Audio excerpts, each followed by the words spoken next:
قال الله تبارك وتعالى في القرآن المجيد والفرقان الحميد. أعوذ بالله من الشيطان الرجيم. بسم الله الرحمن الرحيم. يا أيها الذين آمنوا توبوا إلى الله توبة نصوحا.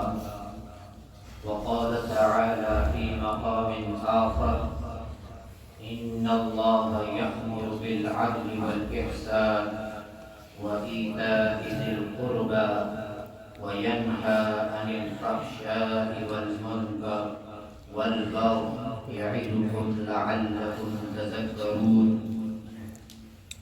عن أسامة بن زيد رضي الله تعالى عنه قال: قلت يا رسول الله صلى الله عليه وسلم: لم أرك تصوم شهرا من الشهور، ما تصوم من شعبان؟ قال رسول الله صلى الله عليه وسلم: ذلك شهر يغفل الناس عنه بين رجب ورمضان، وهو شهر ترفع فيه الأعمال إلى رب العالمين، فأحب أن يرفع عملي وأنا صائم، أو كما قال صلى الله عليه وسلم. صدق الله العظيم وصدق رسوله النبي الكريم، ونحن على ذلك لمن الشاهدين والشاكرين، والحمد لله رب العالمين. درود پاک پڑھیں عقیدت اور محبت کے ساتھ. اللهم صل على محمد وعلى آل محمد كما صليت على إبراهيم وعلى آل إبراهيم إنك حميد مجيد. اللهم بارك على محمد وعلى آل محمد كما باركت على إبراهيم وعلى آل إبراهيم إنك حميد مجيد. اللهم صل على محمد وعلى آل محمد كما صليت على إبراهيم وعلى آل إبراهيم إنك حميد مجيد. اللهم بارك على محمد وعلى آل محمد كما باركت على إبراهيم وعلى آل إبراهيم إنك حميد مجيد.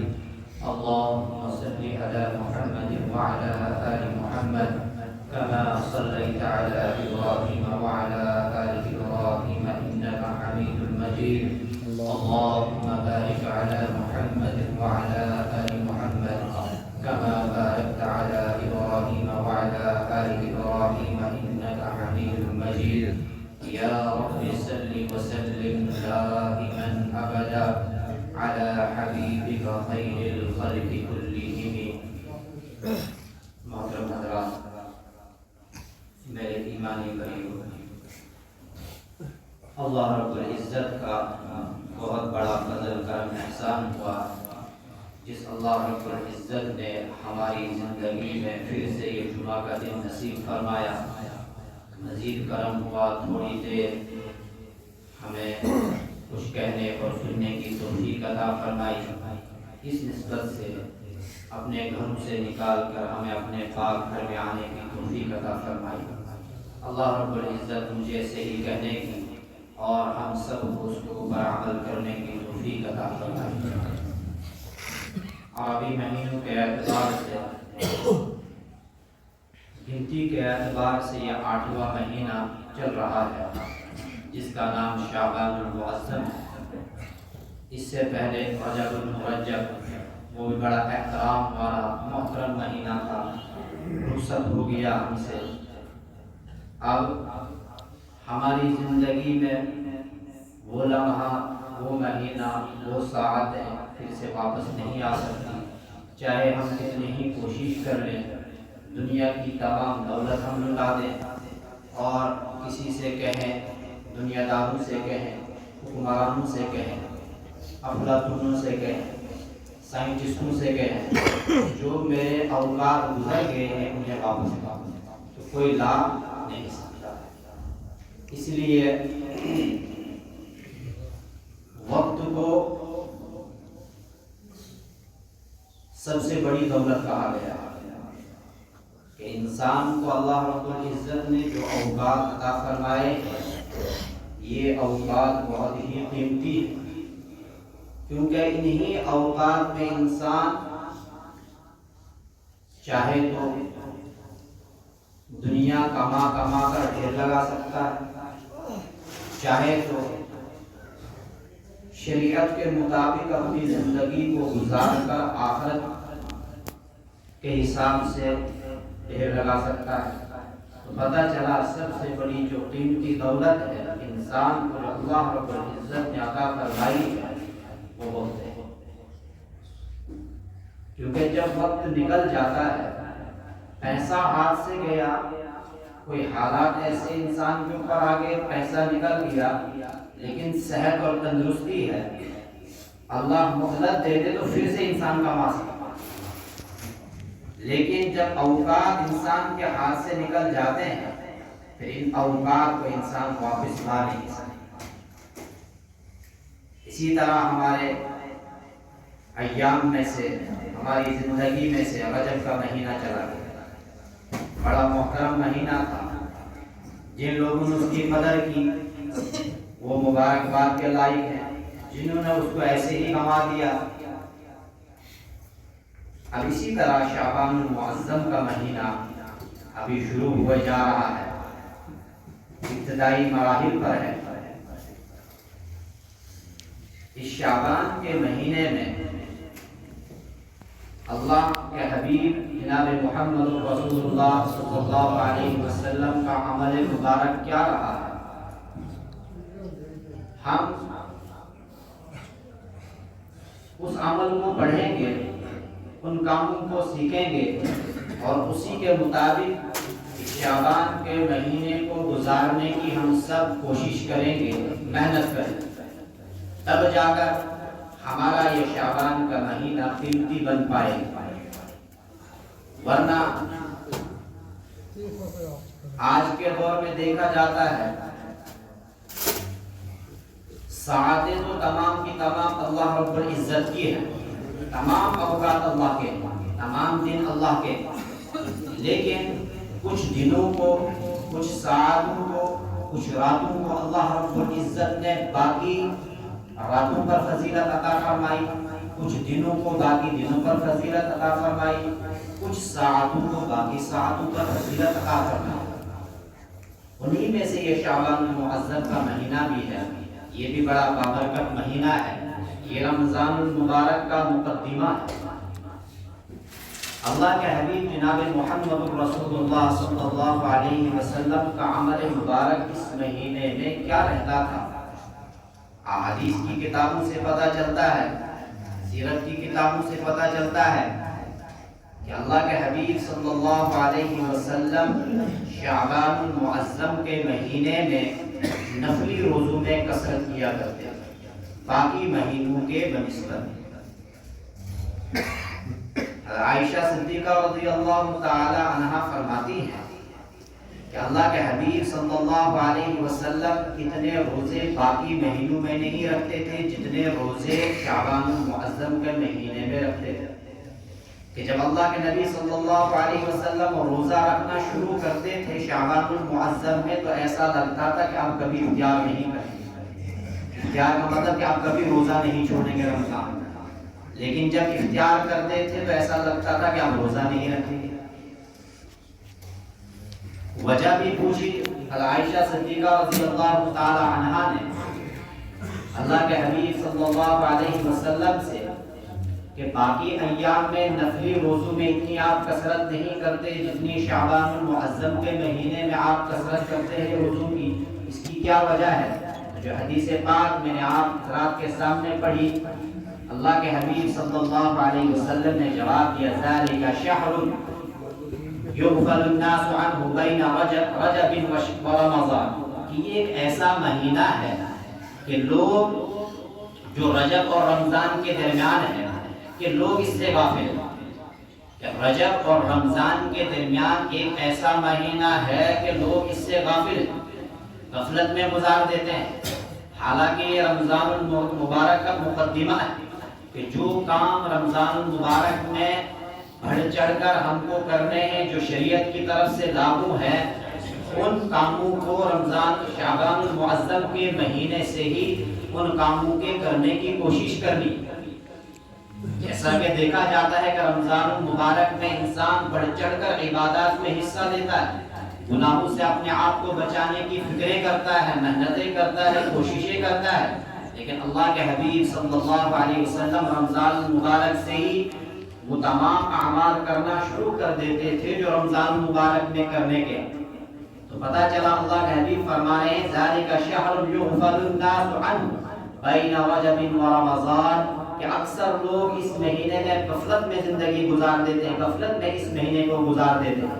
وَهُوَ شَهْرٌ تُرْفَعُ فِيهِ الْأَعْمَالُ إِلَى رَبِّ الْعَالَمِينَ، کیا فرمایا کہ یہ ایک ایسا مہینہ ہے تُرْفَعُ فِيهِ الْأَعْمَالُ إِلَى رَبِّ الْعَالَمِينَ کہ لوگوں کے اعمال رب العالمین کی بارگاہ میں پیش کیے جاتے ہیں، حاضر کیے جاتے ہیں. یہ ایک ایسا مہینہ ہے شعبان المعظم کا مہینہ.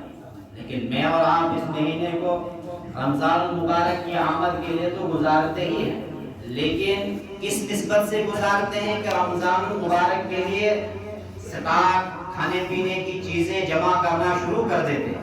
لیکن پیارے حبیب جناب محمد رسول اللہ صلی اللہ علیہ وسلم اس مہینے کو کن چیزوں میں صرف کر رہے ہیں، کن چیزوں میں گزار رہے ہیں، وہی اسی چیز کا ذکر یہاں پر فرمایا کہ وَهُوَ شَهْرٌ تُرْفَعُ فِيهِ الْأَعْمَالُ إِلَى رَبِّ الْعَالَمِينَ. یہ ایک ایسا مہینہ ہے، اس مہینے میں بندوں کے اعمال اللہ رب العالمین کی بارگاہ میں بھیج دیے جاتے ہیں، چڑھائے جاتے ہیں، پہنچائے جاتے ہیں. تو میری تمنا کیا ہے؟ آگے اپنی تمنا کو ظاہر کیا فَأُحِبُّ أَن يُرْفَعَ عَمَلِي وَأَنَا صَائِمٌ، لیکن میں پسند کرتا ہوں، میں چاہتا ہوں فَأُحِبُّ أَن يُرْفَعَ عَمَلِي کہ جب میرے اعمال چڑھائے جا رہے ہوں، اللہ رب العالمین کی بارگاہ میں میرے اعمال پہنچائے جا رہے ہوں، أَن يُرْفَعَ عَمَلِي وَأَنَا صَائِمٌ، تو میں چاہتا ہوں کہ میں اس وقت روزے دار ہوں، میں روزے سے ہوں. تو پتہ چلا کہ شعبان المبارک کا شعبان المعظم کا مہینہ یا رمضان المبارک کا مقدمہ. اللہ کے حبیب صلی اللہ علیہ وسلم کثرت سے اس ماہ میں روزے رکھا کرتے تھے. شعبان کے روزوں کو اس طرح سمجھنا چاہیے جس طرح مسلمانوں کے اوپر دن اور رات میں 5 نمازیں پڑھنا فرض ہے، لیکن ان فرائض کے ساتھ ساتھ شریعت نے ہم کو حکم دیا ہے کچھ سنتیں نماز سے پہلے پڑھنے کا، کچھ سنتیں نماز کے بعد پڑھنے کا. کچھ نوافل انسان پہلے پڑھتا ہے، کچھ بعد میں پڑھتا ہے. حالانکہ فرض نمازیں الگ ایک چیز ہے. وہ اس لیے کہ جب انسان اللہ رب العزت کی بارگاہ میں اپنی حاضری دیتا ہے، اس کی حاضری کیسے ہونی چاہیے؟ اللہ کے حبیب صلی اللہ علیہ وسلم سے سوال کیا گیا مل احسان، کہ احسان کیا ہے؟ اللہ کے حبیب صلی اللہ علیہ وسلم نے اس کے جواب میں فرمایا ان تعبد اللہ کأنک تراہ فإن لم تکن تراہ فإنہ یراک، کہ تیری عبادت ایسی ہو ان تعبد اللہ کأنک تراہ، کہ جب تو عبادت کے اندر مشغول ہو جائے تو تو یہ گمان کر، یہ محسوس کر کہ اللہ رب العزت کو میں دیکھ رہا ہوں. کہ یہ اعلیٰ درجہ ہے عبادت کرنے کا. اور کہاں اگر یہ کیفیت نہ بن پائے تو کم سے کم اتنی کیفیت بنا لی جائے فَإِنَّهُ يَرَاكَ، کہ اللہ رب العزت مجھے دیکھتا. جب انسان اپنے اندر جب بھی کوئی عبادت کرے گا، وہ نماز کی عبادت ہو، وہ جانی عبادت ہو، مالی عبادت ہو، یا جانی اور مالی دونوں عبادتیں ہوں، جب بھی کوئی عبادت انسان کرے گا اور اپنے اوپر یہ تصورات اور یہ خیالات اپنے اوپر حاوی کرے گا، ایسا گمان کرے گا کہ اللہ رب العزت کو میں دیکھ رہا ہوں، یا اگر یہ کیفیت نہ بن پائے کم سے کم یہ کیفیت بنا لے کہ اللہ رب العزت مجھے دیکھ رہا ہے. انہ علیم بذات الصدور، وہ ہر ایک چیز کو جاننے والا ہے، اس سے انسان چھپ نہیں سکتا. جب یہ کیفیت انسان عبادات کے اندر اپنے اوپر طاری کرے گا، اب اس کی عبادت وہ عبادت بنے گی جو اللہ رب العزت کو مجھ سے اور آپ سے اور اپنے بندوں سے مطلوب ہے۔ تو احسان کے بارے میں اللہ کے حبیب صلی اللہ علیہ وسلم نے یہ تعریف فرمائی۔ تو اسی طرح جب بھی انسان اللہ کی بارگاہ میں حاضر ہوتا ہے نماز پڑھنے کے لیے، جو کہ میرے اور آپ کے اوپر فرض ہے، ایمان والوں کے اوپر فرض ہے، لیکن یہ انسان آیا کہاں سے ہوتا ہے؟ یہ دنیا کے جھمیلوں سے اپنے آپ کو فارغ کر کے اس مسجد کے اندر پہنچتا ہے، اللہ رب العزت کی بارگاہ میں کھڑا ہوتا ہے، سجدہ کرتا ہے، رکوع کرتا ہے، قرات کرتا ہے، یہ تمام چیزیں کرتا ہے۔ شریعت نے کہا کہ اس سے پہلے تم جب بھی مسجد کے اندر آؤ تو تھوڑی دیر سکون اور اطمینان کے ساتھ کھڑے ہو جاؤ، بیٹھ جاؤ، اور اپنے آپ کے اندر ایک ایسا تصور، ایسی کیفیت پیدا کرنے کی کوشش کرو کہ اب میں اس رب العالمین کی بارگاہ میں حاضری دینے جا رہا ہوں جو اس تمام کائنات کا نظام چلانے والا ہے۔ اور فرمایا کہ جب انسان نماز پڑھ رہا ہو تو کیفیت کیا ہونی چاہیے؟ یہ کیفیت ہونی چاہیے کہ بس اب یہ میری آخری نماز ہے، اس کے بعد اب مجھے نماز پڑھنے کا موقع شاید نہ مل پائے۔ جب انسان ایسی کیفیت کے ساتھ نماز پڑھے گا تو ظاہر سی بات ہے اس نماز کے اندر جان پیدا ہوگی، اس نماز کے اندر طاقت پیدا ہوگی۔ تو اور کیا فرمایا کہ یہ محسوس کرے کہ میرے دائیں طرف جنت اور بائیں طرف جہنم ہے، اور یہ محسوس کرے کہ موت کا فرشتہ میرے سر کے اوپر منڈلا رہا۔ جب یہ تمام ان تصورات کو انسان مستحضر کرے گا، اپنے سامنے لائے گا، ایسا تصورات پیش کرے گا، تو ظاہر سی بات ہے وہ نماز بن پائے گی جو میرا رب اس سے چاہتا ہے۔ تو اسی لیے شریعت نے نماز سے پہلے سنت ہے کہ جب آپ مسجد کے اندر داخل ہو تو 2 رکعت تحیۃ المسجد پڑھ لو۔ کیا مطلب؟ کہ ہم دنیا کے جھمیلے سے نکل کر اپنے آپ کو اس بارگاہ میں لا رہے ہیں، اس رب کریم کے سامنے اپنے آپ کو کھڑا کرنے کے لیے تیار کرنا ہے۔ یہ ایک ٹیسٹ ہے کہ تاکہ جب ہم فرض نماز پڑھیں تو جو دنیا جس چیز کو ہم چھوڑ کر مسجد کے اندر آئے ہیں وہ خیالات، وہ تصورات ہمارے ذہن کے اندر باقی نہ رہیں۔ اسی لیے شریعت نے یہ فرض نمازوں سے پہلے، فرض نمازوں کے بعد یہ سنتیں جو رکھی ہیں، اسی لیے رکھی ہے۔ یہ حکمت بھی علماء نے کتابوں کے اندر لکھی۔ اسی طرح اس بات کو سمجھانے کے لیے کہ رمضان المبارک سے پہلے اللہ کے حبیب جناب محمد رسول اللہ صلی اللہ علیہ وسلم شعبان المعظم میں کثرت سے نفلی روزہ رکھا کرتے تھے باقی ایام کے بنسبت۔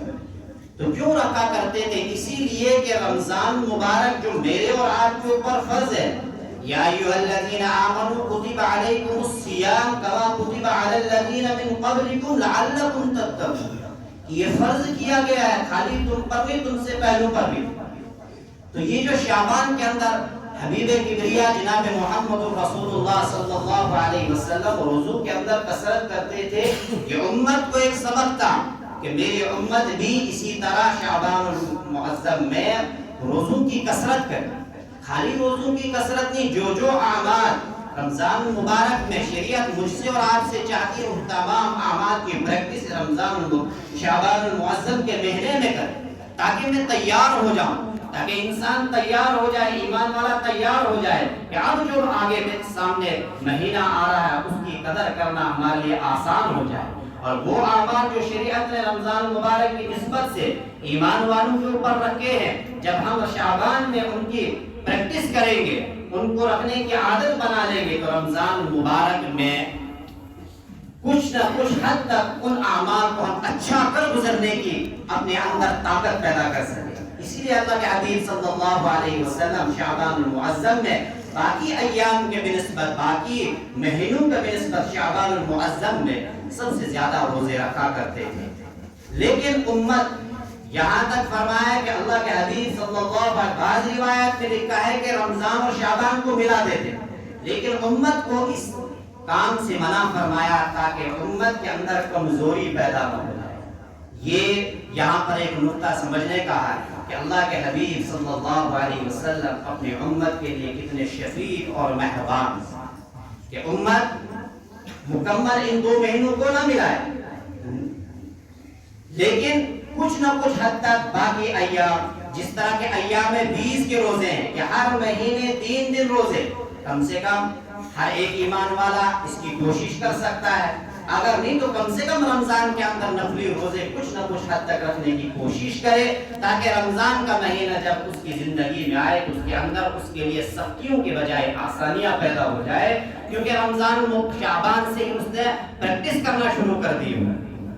چند باتیں ہیں کہ جو مجھے اور آپ کو اس شعبان المعظم میں ہی چھوڑ دیں، کچھ کرنے کی ہے کچھ چھوڑنے کی ہے، کہ سب سے پہلے انسان اس رمضان المبارک میں ہی پکی سچی توبہ کرے۔ جو آیت کریمہ آپ حضرات کے سامنے پڑھی، یا ایھا الذین آمنوا توبوا الی اللہ توبۃ نصوحا، کہ انسان سوچتا ہے رمضان آنے والا ہے چلو اس میں توبہ کر لیں، لیکن میرے ایمانی بھائیو رمضان ہماری زندگی سے رخصت ہو جاتا ہے، لیکن کتنے ایمان والے ہوتے ہیں جو ابھی تک ارادہ بھی کر نہیں پاتے ہیں، کہ یہاں تک کہ اللہ رب العزت کی طرف سے اعلان ہوتا ہے او بدبخت اگر اس مہینے میں بھی توبہ نہیں کر پایا کم سے کم عید کی نماز میں عیدگاہ میں شامل ہو جا، وہاں میرے سامنے توبہ کر دے، میں تجھے وہاں بھی معاف کر دوں۔ لیکن انسان کی زندگی سے رمضان نکل جاتا ہے، اسی لیے پیارے حبیب جناب محمد رسول اللہ صلی اللہ علیہ وسلم یہ درس دیا کہ شعبان سے ہی تیاری کرنا شروع کر دو۔ میں اور آپ بھی تیاری کرتے ہیں، لیکن جیسے میں نے پہلے یہ عرض کیا کہ ہم کھانے پینے کی چیزیں جمع کرنا شروع کر دیتے ہیں، مشروبات جمع شروع کر دیتے ہیں، لیکن شریعت نے اور کچھ کرنے کا حکم دیا کہ انسان روحانی اعتبار سے اپنے آپ کو تیار کرنے کی کوشش کرے، تو اس روحانی اعتبار سے جب تیاری کرے گا اس کے لیے سب سے پہلے کیا کام کرنا ہے کہ پکی سچی توبہ کر لے کہ اب تک جو غفلت میں زندگی گزری ربا وہ معاف کرنا، اب شعبان کا مہینہ میری زندگی میں چل رہا ہے۔ اسی لیے اللہ کے حبیب صلی اللہ علیہ وسلم نے دعا سکھلائی، اللہم بارک لنا فی رجب و شعبان وبلغنا رمضان۔ کتنی رمضان کی تمنا حبیب کبریا صلی اللہ علیہ وسلم کو ہوا کرتی تھی، جب بھی کوئی معزز شخص آنے والا ہوتا ہے تو اس کے استقبال کے لیے انسان کئی مہینے پہلے تیاریاں شروع کر دیتا ہے۔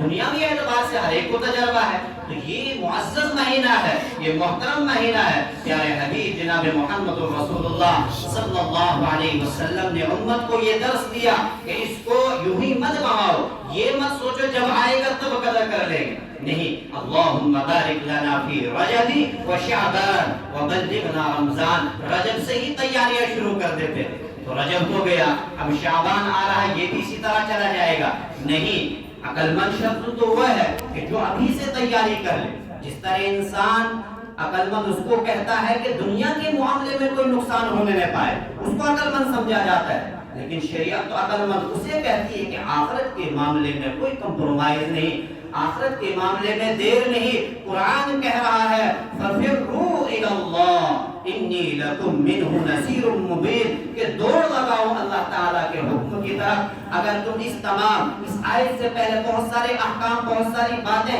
اللہ کے حبیب صلی اللہ علیہ وسلم کے توسط سے جو وحی کی گئی امت کو سنائی گئی، پھر اس آیت میں اللہ رب العزت کہا فَفِرُّوا إِلَى اللَّهِ إِنِّي لَكُمْ مِنْهُ نَذِيرٌ مُبِينٌ، کہ اب تو دوڑ لگاؤ۔ اب اگر آپ ان تمام باتوں کو حق اور سچ مانتے ہو، اگر مانتے ہو کہ یہ اللہ رب العزت کی طرف سے نصیحت ہے، یہ ہدایت کا کتاب، یہ ہدایت کی کتاب ہے، یہ پکا اور سچا مذہب ہے، یہ دین اسلام ہمارے لیے اللہ نے پسند کیا، تو آگے کہا جا رہا فَفِرُّوا إِلَى اللَّهِ، کہ اب دوڑ لگاؤ، دیر مت کرو، اب جلدی کرو نیکی کی طرف۔ تو یہی فرمایا کہ سب سے پہلے انسان اس رمضان کی آمد سے پہلے پکی سچی توبہ کر لے، توبۃ نصوحا، یا ایھا الذین آمنوا توبوا الی اللہ توبۃ نصوحا۔ چند باتیں توبۃ نصوحا کے متعلق، اس کے بعد شاید 2-4 منٹ اوپر ہو جائے، بات مکمل کرتے ہیں۔ حضرت علی رضی اللہ تعالی عنہ ایک مرتبہ تشریف فرما تھے، ایک بدوی آیا، گاؤں کا، دیہات کا رہنے والا آیا اور جلدی کہنے لگا اللہم انی استغفرک و اتوب الیک، اللہم انی استغفرک و اتوب الیک، 3-4 مرتبہ کہا۔